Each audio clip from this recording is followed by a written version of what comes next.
बड़ी जानकारी बता दें आपको, इसी बीच ऑपरेशन सिंदूर के बीच कांग्रेस की ओर से मांग की जा रही है लगातार बैठक को लेकर। बता दें आपको, सीज फायर के बाद कांग्रेस की सर्वदलीय बैठक की मांग उठ रही है। ये बड़ी जानकारी इस वक्त की कांग्रेस की ओर से कहा जा रहा है कि संसद का विशेष सत्र बुलाया जाए। अहम जानकारी इस वक्त की कांग्रेस की ओर से सर्वदलीय बैठक बुलाने की मांग हो रही है। कांग्रेस ने सीज फायर की शर्तों की जानकारी मांगी है। अहम जानकारी है इस वक्त की। हम सबको बड़ा आश्चर्य हुआ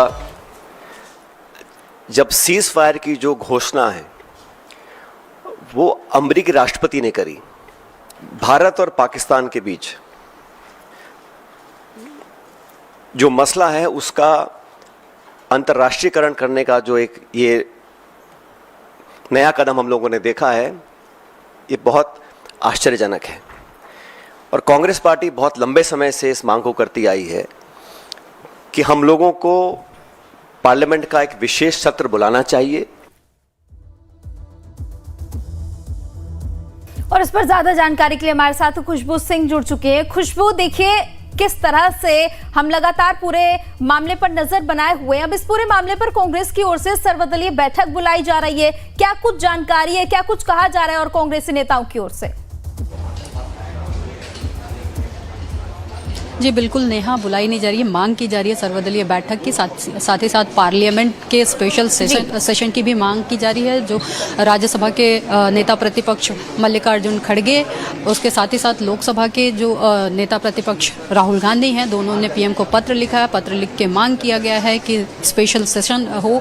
ये जो ऑपरेशन सिंदूर किया गया है, उसके बाद जो सीज फायर में की मध्यस्थता जो अमेरिका की तरफ से किया गया है, इसके साथ ही साथ पहलगाम में जो आतंकी हमला हुआ, तमाम इन मुद्दों पे चर्चा किया जाए। सभी पार्टियों के साथ एक ऑल पार्टी मीटिंग की जाए, उस पर बैठक करके सभी पार्टियों को एक साथ एक मंच पर लिया जाए और सभी से वो सारी चीज़ें साझा की जाए कि किन शर्तों पे जो है ये सीज फायर का कौन सी शर्तों पे सीज फायर मानी गई है, किया गया है, और तमाम ऐसी चीज़ें जिससे कि इसके साथ ही साथ जो कांग्रेस के महासचिव हैं सचिन पायलट, उन्होंने भी आज प्रेस कॉन्फ्रेंस की कांग्रेस की तरफ से, और कांग्रेस की तरफ से प्रेस कॉन्फ्रेंस करके इस मांग को दोहराया कि, और उन्होंने हवाला भी दिया जब अटल बिहारी वाजपेयी की सरकार थी उस वक्त भी एक इस तरीके की घटना के बाद ऑल पार्टी मीटिंग हुई और उस वक्त भी कांग्रेस और तमाम जो पार्टियां थी समर्थन में थी। सरकार की सिचुएशन ऐसी है, अभी भी कांग्रेस का समर्थन पूरा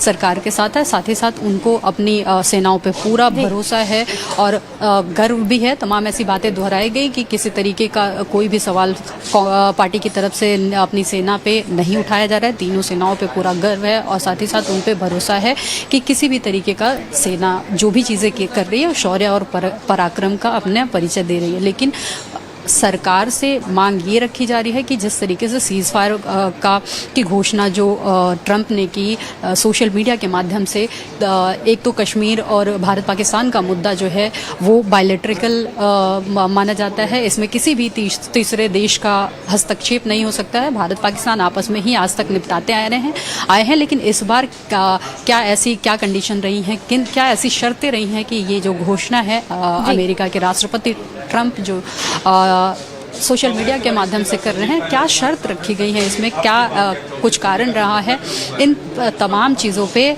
सवाल उठाए जा रहे हैं। और इन तमाम चीज़ों की डिस्कशन के लिए ही ये जो मांग रखी गई है ऑल पार्टी मीटिंग की और साथ ही स्पेशल सेशन की। नेहा, बिल्कुल खुशबू, हम सचिन पायलट को सुन रहे थे। उनकी ओर से कहा जा रहा है कि पाकिस्तान की जो विश्वसनीयता है वो हमेशा से खराब रही है, पाकिस्तान पर विश्वास नहीं किया जा सकता। सीज फायर के बाद भी पाकिस्तान की ओर से फायरिंग की गई, उसका उल्लंघन किया गया। तो ये जो तमाम सवाल है वो कांग्रेस की ओर से किए जा रहे हैं और इस पर कहा जा रहा है कि हमें विशेष सत्र चाहिए और सर्वदलीय बैठक बुलाने की मांग की जा रही है। क्या आपको समझ आ रहा है, क्या इस पर और कोई चर्चा समझ आ रही है वहां पर? देखिए, सीधे तौर पे जिस तरीके से पाकिस्तान ने सीज फायर की घोषणा होने के बाद उल्लंघन किया गया, उसको लेकर भी पार्टी ये जानना चाहती है कि क्या कुछ कारण है, कौन सी शर्तों पे ये सीज फायर किया गया है, इसका अनाउंस किया गया था। लेकिन उसके बावजूद जब पाकिस्तान की जो टेंडेंसी रही है वो हमेशा इस तरीके का रहा है, पाकिस्तान की इस तरीके का इतिहास रहा है, वो कभी भी इस तरीके से इसी तरीके की बार बार घटनाओं को दोहराता रहा है, चाहे वो टेरर अटैक की बात रही हो। हर मंचों से पाकिस्तान के खिलाफ सबूत दिए जा चुके हैं, इंटरनेशनल मंचों से वहाँ के टेरर के सबूत दिए जा चुके हैं। बावजूद इसके पाकिस्तान मानने को तैयार नहीं होता है कि उसका आतंक के क्योंकि भारत की तरफ से जो ऑपरेशन सिंदूर चलाया गया था पूरी तरीके से आतंकवाद के खिलाफ चलाया गया था और उन्हीं जगहों पे अटैक किया गया था, उन्हीं जगहों को ध्वस्त किया गया था जो आतंकी थे, जहाँ पे जहाँ के भारत सरकार के पास सबूत थे कि यहाँ से आतंकी गतिविधियाँ चल रही हैं। लेकिन पाकिस्तान ने इस घटना और भारत की तरफ से ये भी कहा गया था कि बहुत ही सीमित और सधा हुआ ये कार्रवाई है, पाकिस्तान को इसको बिल्कुल भी उस तरीके से नहीं लेना है, क्योंकि आतंकवाद के खिलाफ भारत की जो जीरो टॉलरेंस की नीति है उसके तहत ये कार्रवाई की गई। लेकिन बावजूद इसके पाकिस्तान ने जिस तरीके से जंग छेड़ी, उसके बाद फिर सीज फायर अमेरिका की मध्यस्थता के बाद हुई और फिर पाकिस्तान ने सीज फायर का उल्लंघन किया। इन तमाम चीज़ों को लेके सभी पार्टियों को जो है सरकार को कॉन्फिडेंस में लेना चाहिए, सरकार को बताना चाहिए कि क्या क्या हुआ अभी तक, हर एक डिटेल पे चर्चा की जाना चाहिए, क्योंकि जिस तरीके से विपक्ष पूरी तरीके से समर्थन में है सरकार के, सेनाएं पूरी तरीके से समर्थन में है, ऐसे में क्या कुछ चीज़ें हुई हैं। ये सीज फायर का जो सीज फायर का ऐलान किया गया अमेरिका के माध्यम से, अमेरिका के राष्ट्रपति ट्रंप ने किया और उसके बाद सीज फायर का उल्लंघन भी किया गया। इसके साथ ही साथ पहलगाम से लेकर जितना अब तक जितनी डेवलपमेंट है उन सारी चीज़ों पे सरकार सभी पार्टियों को कॉन्फिडेंस में सबसे जो भी ऑपरेशन सिंदूर में किस तरह से कार्रवाई की गई, सीज फायर की शर्तें क्या हैं, इन तमाम बातों को लेकर कांग्रेस की ओर से चर्चा की मांग की जा रही है।